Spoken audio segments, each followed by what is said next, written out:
Hello, critics, non-critics, and friends. Welcome to the Film Optics Podcast, where we take a glance into blockbusters, indie films, and everything in between.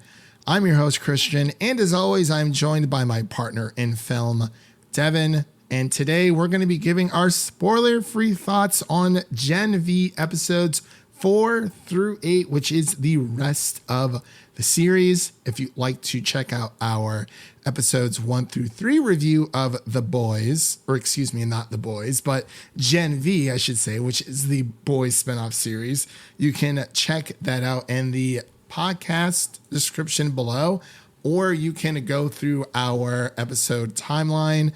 We dropped that episode on the 28th of September, so it's been a few weeks, but we were going to wait to watch this with the rest of the fans on a weekly basis. We were given the first 6 episodes from Amazon, and thank you to Amazon for sending us those screeners. And then a little birdie came to our door and gave us the last 2 episodes. And I was like, well, looks like we should knock this out because we got some other superhero business to cover here in a bit. That's going to make us feel quite invincible within the coming weeks, I should say. But like I mentioned before, this is going to be a spoiler review covering episodes 4 through 8 of Gen V. We are going to get into spoilers a little bit later on. We are going to be giving our initial reactions, our spoiler-free thoughts first. I will let you know as soon as we hit that spoiler mark for everyone out there. It won't be too far off. Just wanted to let you guys know on the front hand of this episode. So, Devin, what's going on? How's your weekend been? It feels like it's been a while since we've recorded, when it really wasn't that long ago. We saw Killers of the Flower Moon, but how was your weekend, buddy? What have you been up to? It was a solid weekend. I guess the only real news that I have is I got the new iPhone 15 Plus. I think that's what it's called. Look at you, Mr. Fancy Pants over there. How do you like it? Yeah, I was on the 11, so it's definitely time for an upgrade. Yeah, I got you. Did you get like so you got the 15 Pro? There's a Max version as well, right? Yeah, I did not get the Max. Oh, okay. I got you. So it's made of titanium still? Apparently. Huh. Does it feel any lighter, or do you feel like you're operating the same phone? Doesn't feel any different. It just feels like I can actually have a battery for the whole day, which I did not have before. Yeah, I have a 12 Pro Max, and I've noticed it a while ago where my battery just wasn't holding a charge, and now I have to charge it like every single freaking day. It sucks. I'm like, man, I used to be able to go like at least 3 days without worrying about having to charge it. And now it's like a night and day difference. It's so weird, but I'm going to hold on to this one until I can't anymore. Hopefully one day I'll join the rest of the world when it comes to the new iPhone, whatever it may be, once I decide to upgrade mine. But been watching any good movies lately, or watching any TV shows, playing any video games, still playing Starfield, or just you getting excited for Alan Wake 2 since you can't play Spider-Man 2? I have been dipping into the spooky games because of the season that we're in. I started up The Quarry, which is kind of like one of those. Oh, yeah, it's like I don't know what we would call it. Is it like It's like Until Dawn, kind of. Until Dawn. Okay. Yeah. How is that working out for you? I've heard good things about that game. Yeah, it's pretty decent. It's got a really good cast in it. Interesting. Is it kind of like episodic, like almost like Alan Wake, or is it something a little different? It's like a point and click game. That's the phrase I was looking for, where you're just kind of walking around as characters and trying to figure out what's going on. And you're in a camp and there's murders going on. Interesting. Yeah, I got to check that out because I remember when it first came out, and one of my buddies bought it for like full price, and he said he liked it, but he's like, he didn't necessarily agree with the price that they were asking for because he thought it was going to be a little bit more, I guess, deeper. It's currently the Humble bundle for the month, so you can get it for like $12. Oh, interesting. I might have to look into that. Yeah, it's been crazy on my end as well. I've been playing a lot of Spider-Man 2. I think I'm about maybe halfway through the story. I know Mike beat it in like, well, to be fair, Mike, he bought the digital version, so, he had access to the game automatically. Started playing it Thursday night for like 3 hours. He played it all day on Friday. I think by this past Sunday is when he texted me and said, I finished the game. I was like, what? He's like, I finished the game. I'm like, you beat Spider-Man 2 already? And then I thought about it. I'm like, well, he did have Friday off, so we definitely had a leg up there. And I was like, man, that's crazy. Just powered right through it. Yeah, he said he beat it in about between like maybe 18 to 20 hours, and that's just rolling credits on the game. But now he has platinum the game, which means he has received every single trophy on PlayStation and got that glorious, glorious platinum. So that's going to be my next step, because I like Insomniac games when it comes to platinuming their games. They're a lot of fun. They don't feel tedious or boring or annoying, any of those things. So as soon as I'm done playing through the story, that's going to be my goal. So I'm very excited. I know a lot of other people have done it too. It's more in the, like, it's obtainable, not easy, but it's obtainable altogether. But yeah, I'll have to check out the quarry. But outside of playing Spider-Man 2, I've been watching some anime, catching up with some My Hero Academia. Outside of that, I went to go see the Hunger Games, the first Hunger Games movie in theaters again. This past about a week ago, I would say. It was only in theaters for like 2 days, so I was like, why not? Because they were supposed to be showing like a special clip from the Ballad of Songbirds and Snakes, the Hunger Games prequel movie that's coming out based on the book. And it wasn't a sneak. It was a sneak peek, but it wasn't like a exclusive clip, because the day after they just uploaded it online. And I was like, well, that's kind of annoying. Like you would think going to the theater, you get somewhat of an exclusive access, and then Lionsgate just uploads it to YouTube like a day or two later. I was like, well, classic.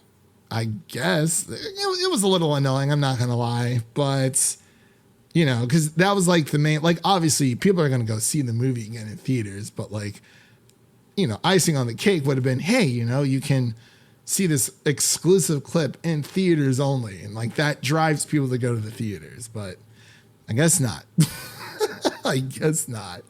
But I'm glad you're doing well, Devin. I'm glad you're playing some spooky games during the spooky season. As we've mentioned before, we're going to be getting into our spoiler review of Gen V episodes 4 through 8. Again, that is the entirety or the rest of the series altogether. So without further delay, we'll be right back after this introduction to Gen V episodes 4 through 8. I know there must be many thoughts going through your mind right now. Is this the right place for me? Do I belong here? But let me assure you that we see something in you. Something you may not even see yourself, even if you do have X-ray vision. Congratulations, and welcome to Godolkin University. You know when golden boy flames on, his clothes burn off? You're making me hot just a little bit. It's like a big, fiery sea cucumber. Golden Boy, Jordan, Andre, they're going all the way. They could save thousands of people. I was coming up with your superhero name. Want to hear it? Bloody Marie. That's terrible. Okay, Coagula. Even worse. And we are back with our Gen V episodes 4 through 8 review. As of this recording, as you are listening to this, the final episode, episode 8, will be dropping, which is around 35 minutes, shockingly, because the rest of the episodes are a good 40 to 45 minutes, but a lot happens in that last episode for it being a 35-minute finale and ends on a major cliffhanger, which we'll talk about later on. But before we get into our spoiler section, we're going to be giving our initial thoughts, our initial reactions to the series as a whole. This is the first spinoff or first series that is within the Boys universe that doesn't necessarily focus on the main cast of The Boys. But I'm going to pass it over to Devin so he can give his initial reactions to Gen V Season 1 as a whole. So Devin, take it away.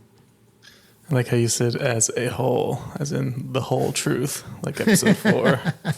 Gotcha. That was a good one. Thank you. Good old tech night. Who would have known? Seriously, that was not planned, by the way, but I'll take the compliments. You gotta give you credit for something here.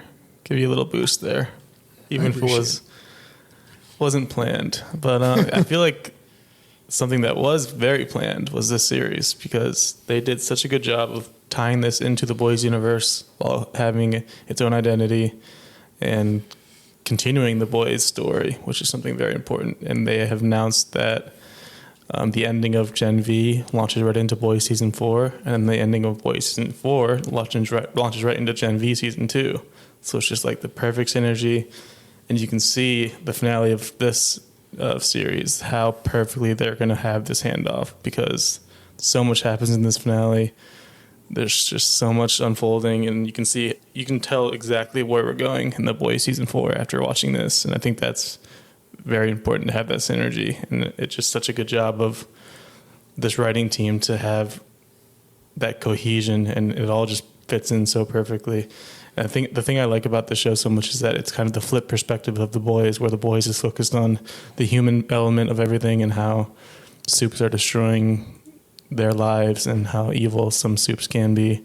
This series gives you the soups perspective. Now, of course, there are those evil soups out there, but there are some, like our main character, Marie, who may not be as bad as the others and can kind of help fight off that stigma that soups have. And it's kind of cool to have the soups perspective as well, because it makes you second guess some things and just kind of makes the integration into the Boys universe that much more interesting because of what we know is coming from Billy Butcher and the crew. Yeah, I definitely agree with you. It has been, this season for Gen V it's been unexpected, because we knew this was on our radar, right, for like a very long time, but it somehow got lost in the mix because there are so many TV shows coming out. And watching this, when we were first sent screeners for this, I was like, okay, like let's see what it's about. And I didn't have a lot of expectations for this show going into it. We knew that it was, from the world of The Boys. This season does take place after season 3 of The Boys. So this is the first generation of Vought's superheroes, or Vought children, who know the origin of their powers. Because, prior to, spoiler alert, if you haven't seen The Boys up to this far, there's a bunch of parents effectively letting Voughts inject their children or their infants with a substance known as Compound V, which is what gives them their powers. And that's like the big reveal, because for the longest time, you had characters like Starlight, who thought that, her gifts were from God, and a few others, and,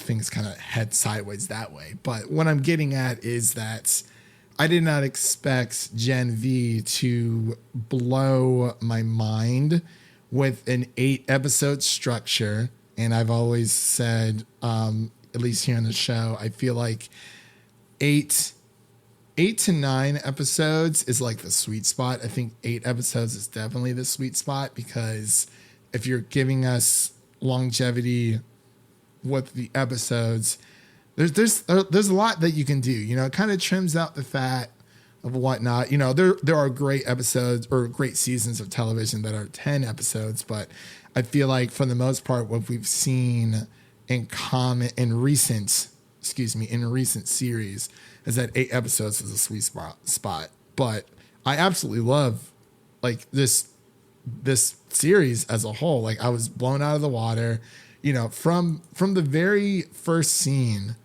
of the entire series where you see Marie accidentally killing her parents.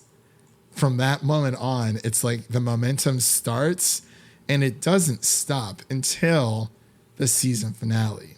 And even then, there's a mid-credit scene, so it doesn't even stop. I know, exactly. Yeah, I was telling you, there is a mid-credit scene, which is great.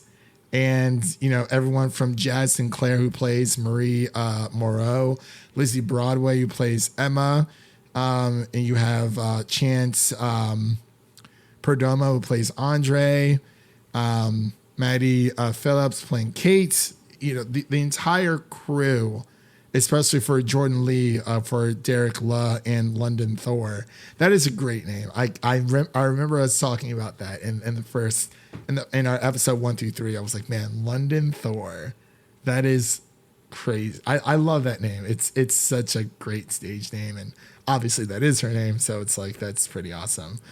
But yeah, from everyone's powers, that we see new powers, new abilities, some familiar faces along the way. Especially when it comes to Soldier Boy, that was kind of already revealed prior to, like, weeks before anything happens. They have also revealed the episode 7 like special guests. I'm very curious if they're going to reveal the episode 8 guest, because that's a big one. Yes. Yes. So, which, okay, yeah, not the mid-credit. You're talking about the special guest. Yeah. You know what? I hope that they don't, because, you know, when I watched, you know, I was caught up to episode 6, and before I watched the last 2 episodes, we got so for episode 7, it is the Congresswoman. Victoria Newman, the head popper herself. Right. Yes. The head popper herself. And I was like, oh man, I love how everything just bleeds into each other, where it's like, you know, you have 2 shows. Literally. Yeah. Like you have 2 shows now. And I didn't really think about how they were going to do this. I'm like, okay, well, there's Gen V. How are they going to do The Boys 2? Or, you know, The Boys season 4. And like you said, Eric Kripke kind of confirmed that Gen V season 1 bleeds into it's, you know, hands off to season 4 of The Boys, and then season 4 of The Boys hands off to season 2 of Gen V. I don't know how long they'll keep it up for Gen V, but obviously The Boys is like The Boys. But yeah, watching episode 7 with Newman, she's coming back, Congressman Newman. I was like, oh wow, this is crazy. And then I did not like. I hope Amazon doesn't reveal the special guest, because we had oh my gosh, Soldier Boy. Was he in episode? Was that 5 or 6? That was 6. That was 6. And they also revealed that one, so that's why I'm like, they might do it again. I don't know if they should for the season finale, and we'll talk about that as soon as we hit our spoiler part. But yeah, I don't know if they should or not, because that's like big. And when I saw it, like they kind of planted a seed during the beginning of that episode, and you don't really think anything of it. And then when that person appears, it's like, oh, like there's that, oh man. Okay. I got to get into spoilers because I got to talk about this so bad. But before we do, just to wrap up on my thought, I've really enjoyed the season so far. There's not a single episode that I have, you know, thought was like subpar or was like just okay. Like every episode served a purpose, and there was a lot of guessing and whatnot, especially within the group. There are a lot of reveals, like even more so than The Boys. There's a lot that gets uncovered, and that's what makes it so exciting till the very end. That, and I like how they're able to take this spinoff show. We know it's within the universe of The Boys, but it still has its own unique signature, where you have the raunchiness, the bloodbaths of what makes The Boys, But then you have Gen V, which is something a little bit different, where it's like It's the soup's perspective. yeah, from the new age superheroes perspective, and it does. I can't say it's one sided, but it is definitely from their perspective. So it's brilliantly done. And it just makes me so happy that we got this, and I hope this comes out on Blu-ray. But let's get into our spoiler section. Like I said before, we are going to be talking spoilers in this episode. So that is your first spoiler warning for Gen V episodes 4 through 8 again. That is your second spoiler warning for Gen V episodes 4 through 8. So basically, if you haven't seen the finale, we're going to be talking about pretty much all the reveals that we can within a reasonable amount of time. Before we get to the big reveal, I wanted to start off with Kate. Yeah, that was the main reveal for episode 5. That's kind of what caught everyone off guard when it was revealed that Kate is not what she seems. Did you suspect anything at all? Because unfortunately, I was indirectly spoiled from people on Twitter who have seen the show prior, and but I wish that was one thing that was like semi pretty much ruined for me. But did you have any suspicions that Kate was in cahoots with the university and the dean? Honestly, no, I didn't expect that one, because for me, the first few episodes, I didn't think Kate was going to be one of the major characters. I thought she was just kind of going to fade into the background, but then the more that comes out, the more she just grew as a character. So even though I was indirectly spoiled, I thought that her reveal of her not necessarily being during episode 5, you learn that she is in cahoots with the dean of Godolkin University and the Woods, and everything tying in with Luke and his brother Sam, and her constantly forcing Luke to remember his brother. But even though I was spoiled, I thought it was a great reveal, because I had no clue. Like, I was like, what? Like, this is crazy. Like, it's like you said, you thought that she would kind of just fade into the background. Usually, and I'm sure that was on purpose too. Like, they didn't give too much of her screen time in the first few episodes to kind of keep you guessing. Right. And she was always just known as, Luke's girlfriend, and then now Andre's significant other, I don't know, whatever, boyfriend. So, and then you learn that was another reveal from episode 6, where they had some relations going on before Luke had his demise.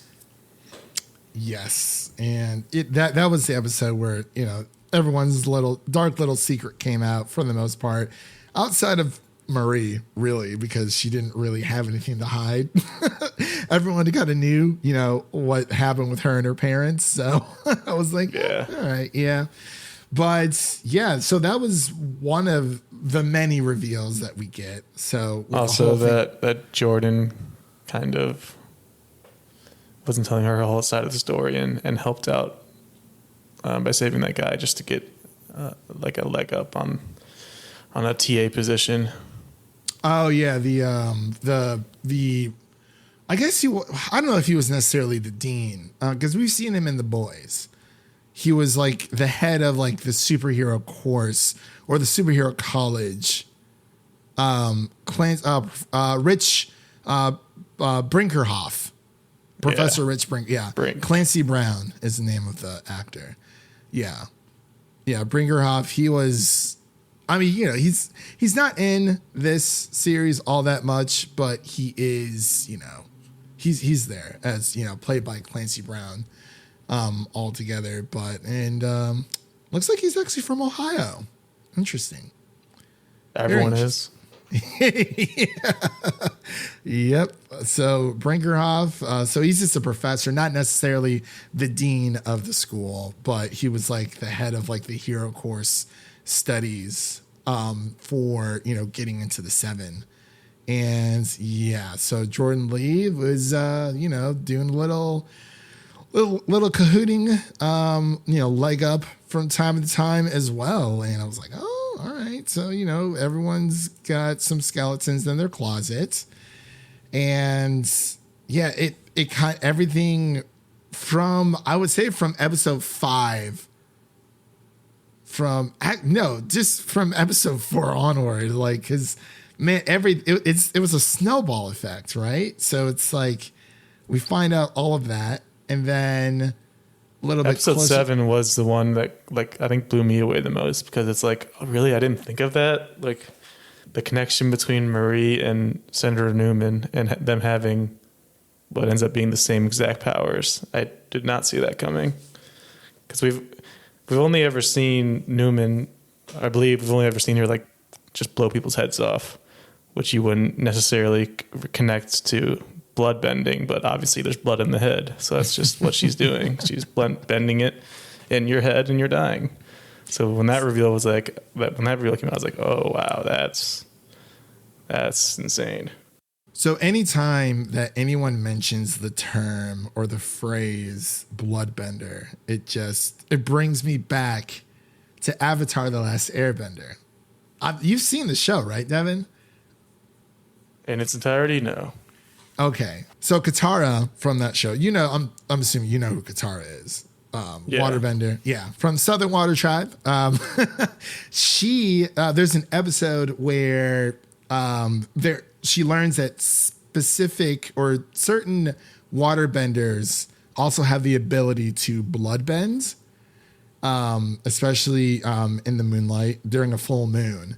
And she can control like the water, within a person's body to make them like her puppets. And she learns it from like this old lady. And it is like a spooky, like Halloween, like esque episode, because it is very creepy, but she vows to like never do it again. So like anytime that like Marie bloodbends, but it's like a different kind of bloodbend, because she manipulates the blood within herself, within others. So for Newman and Marie to essentially or effectively have the same power and or similar powers, and then even in that brief scene, Newman just even teaches Marie how to use the powers and advances her. Like, even in that short meeting they had, because she's already using what Newman taught her, where you don't have to cut yourself to use your powers. You can just kind of cut people's hands off. You can cut people from the inside. Yes, that too. And we've seen her use this power for, bloodbending. Guys, we'll just call it bloodbending for the sake. She can bloodbend. She can enlarge parts of the body that have blood in them, and she can sense blood-related illnesses slash compound V, which was a big. that's a big reveal too, that she can sense compound V, because you can see exactly why everyone wants her and her to use her powers, because that's going to become a big thing moving forward, where it's going to be someone has to sniff out who's a supe and who's not. Right. And I think that's what I've enjoyed about not just Gen V, but the boys and as a whole, is that we're seeing how these heroes are able to realistically exercise their abilities. And with Marie, like you said, like she doesn't necessarily have to cut herself, but we've seen how she's able to either tell how people are possibly lying to her, probably just from like their heart rates. Yeah, she can learn that from Tech Night. Yeah, from Tech Night, and from something as silly as, Emma asking her when she's going to get her next period. Like, it is an amazing power. It just shows how powerful she is. But it's very dangerous at the same time, because you have someone like Marie, who obviously has these powers, but then you have someone like Senator Newman, or Congresswoman Newman, however you want to say it. She's dangerous. You can definitely see like the person who has these abilities within the wrong hands are, can be very dangerous. Like, she comes off as so helpful and whatnot, but it's like, as we know, you cannot trust her. No, I love the ending of episode 7 where she pops the scientist's head off, and then that perfect song choice. Man, oh man. Off with your head. Off with your head, yeah.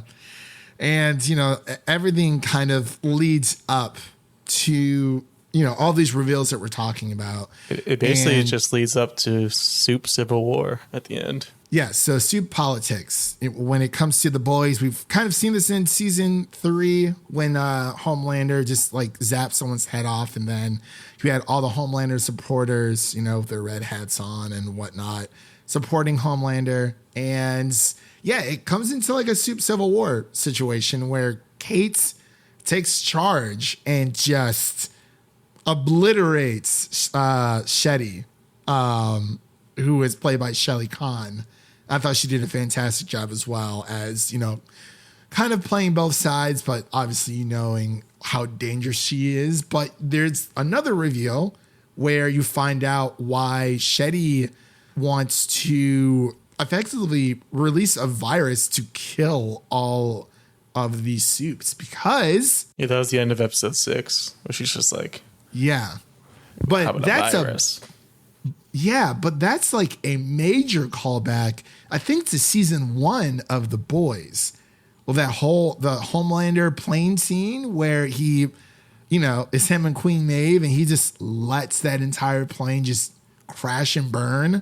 Yep. Like, I'm pretty sure that was season 1. That is a major callback to season 1 because we learned that Shetty's family was on that plane with her daughter and her husband. It's also crazy because it's like, if this were framed in how everything has been in The Boys and we were watching from that perspective, she would be a hero because she's killing the soups, and the soups are the bad guys for the most part when we're considering The Boys' perspective. Like, Billy Butcher would love her. Like, they would get along great. They would have if she didn't kind of off herself thanks to Kate. Yeah, they shared the same goals, but there was, a different way of, everything happening. But yeah, we find out, Shetty's intentions as to, what the Woods are. It's more so of the Woods studying the kids than the kids coming to the university, Godolkin University, to study and become superheroes. And it gets wild because that's not even the last reveal. Like, even outside of that, Kate is like the new great villain. Yeah, she kind of becomes the new villain, and her along with Sam. Yeah, what did you think of Sam, the character himself? I thought he was well written. I thought at the end it was a bit fast, like a bit much of a 180 from where he was, just off of like 1 hour of hanging out with other soups. He just kind of flips the switch. Thought it was a bit fast. I felt like that was a normal progression for him because he's been in the woods for so long, and him being down there for that long, obviously may or may not be creating relationships with the other supers or the other soups in the woods. I think that was more an easy justification for him to switch, where it's like, oh, well, everyone in the woods that I've, been down there with are revolting, so I should too. Even though Emma was trying to kind of steer him in a certain path, he didn't. Sam, and this isn't a bad character trait, it's just he is very codependent. I feel like, obviously, the death of his brother, him finding that out, and then him latching on, obviously, to his brother, and then after his brother dies, latching on to Emma for a time. And now he's latching on to Kate and her crusade, during the Civil War. So for me, at least, it felt more like a natural progression because he was kind of just all over the place to begin with. But yeah, Kate becomes like the new, or I don't know if she's necessarily a villain, but definitely an antagonist. But she kind of goes berserk, gets her hand blown off by Marie. And then the big dog shows up, just starts to bark. Whenever he's on screen, there's just something just feels different, and it's just an amazing feeling whenever he just has that presence. That is why I don't want Amazon to even reveal like these special guests. And we haven't even revealed who it is yet, but I imagine everyone listening just already knows just based on the description. Yeah.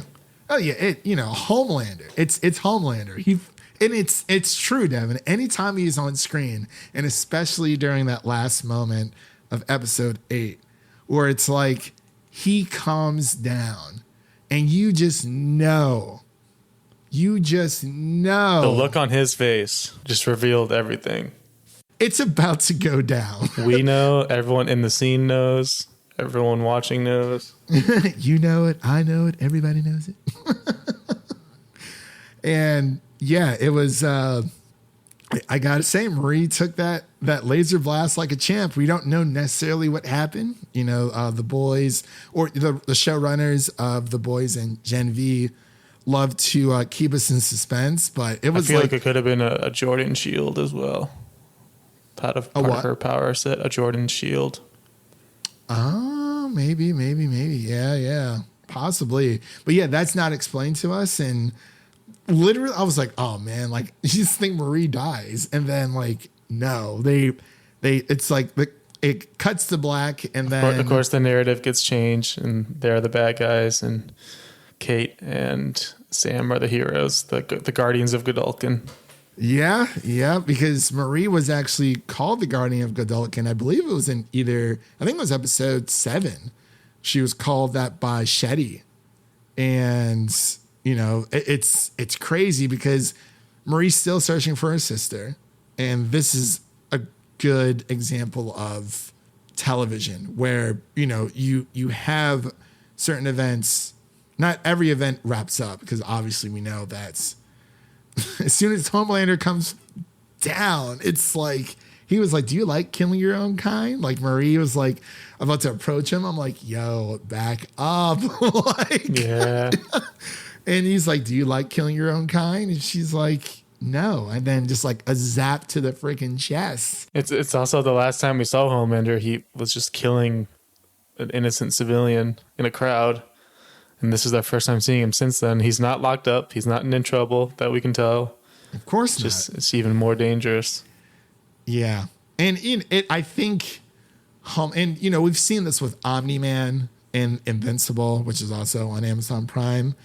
And I like how between Homelander and Omni-Man, we really, they're great depictions of what evil Superman will look like, but it's not just, oh yeah, he's gonna kill everyone, because it's not even that. It's the fact that he knows that he can do whatever he wants to, and he doesn't.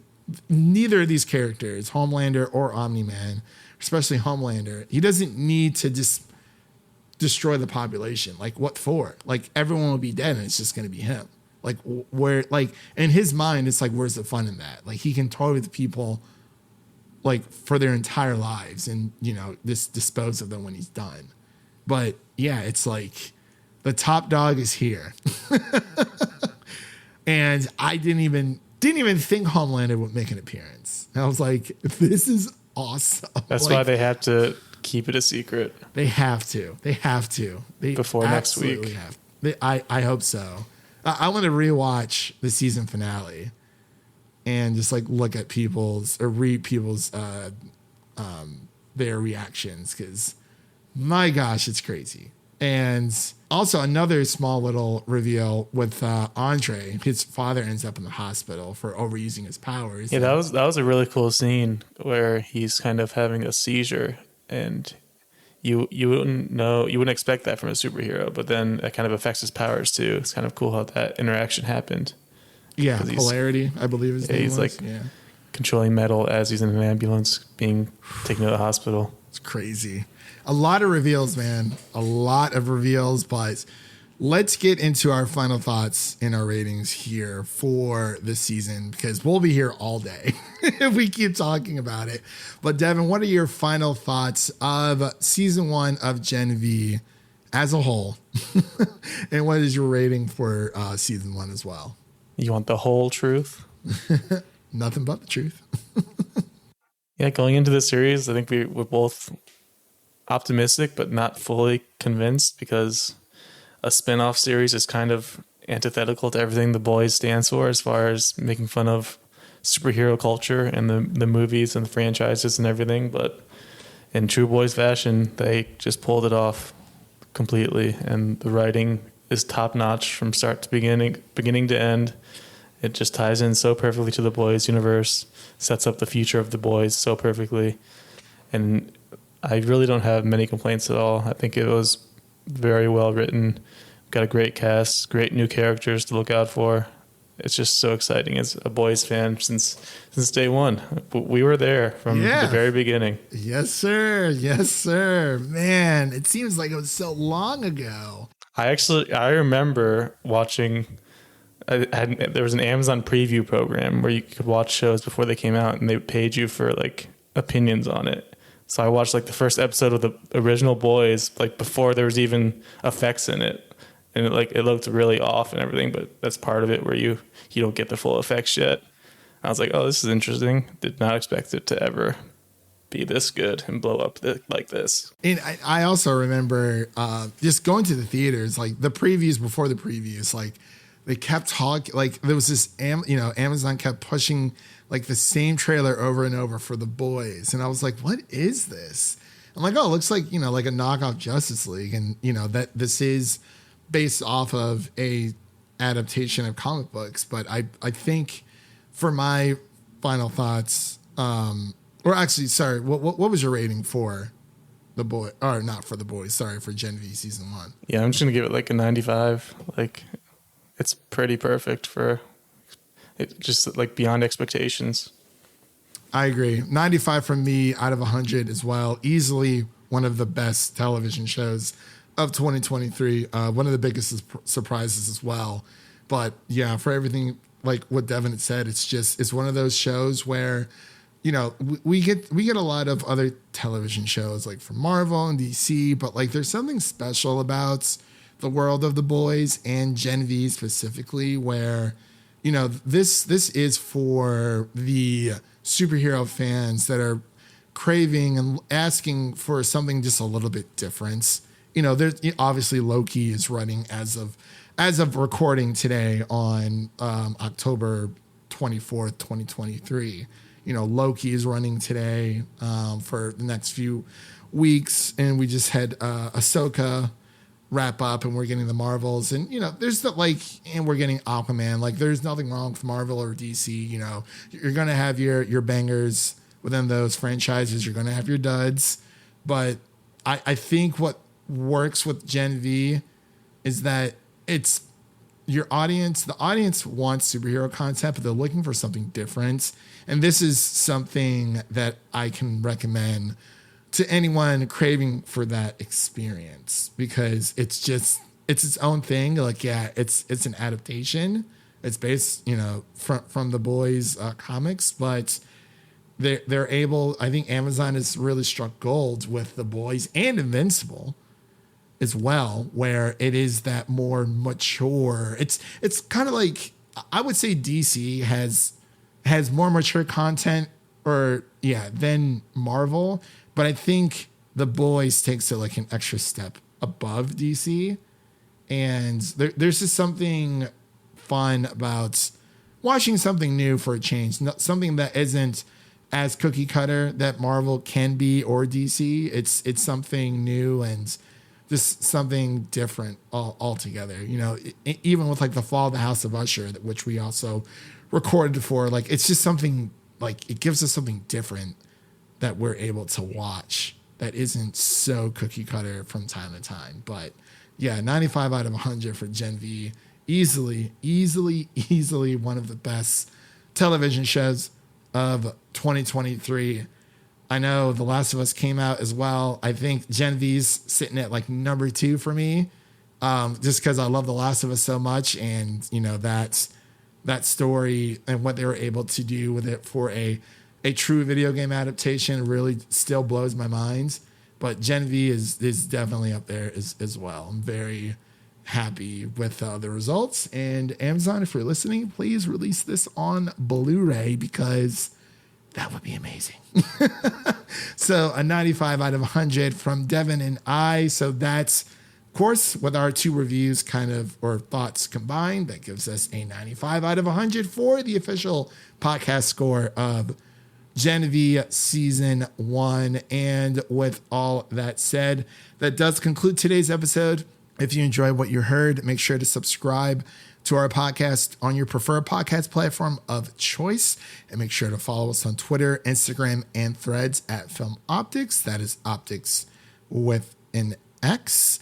And don't forget to share an episode of our podcast with a fellow movie lover in need, whether it be your mother, your brother, or your significant other. Share the love, or spread the love, I should say, for the Film Optics podcast with a movie lover in need. And now let's take a sneak peek of what's coming up next on the show. So as far as upcoming releases, we're going to be covering Five Nights at Freddy's, which is coming out very, very soon. I'm very excited for that. I think we see that within the next few days. We also have the Ballad of Songbirds and Snakes, which is the Hunger Games prequel. And even more soon than Hunger Games coming out, we're going to be covering Invincible Season 2, Part 1, which is the first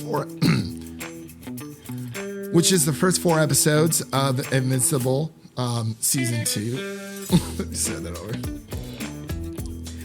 Which is the first 4 episodes of Invincible Season 2. So that will be dropping on the embargo day, I believe. We're going to try to get that out by the 30th of October. So just towards the end of the month.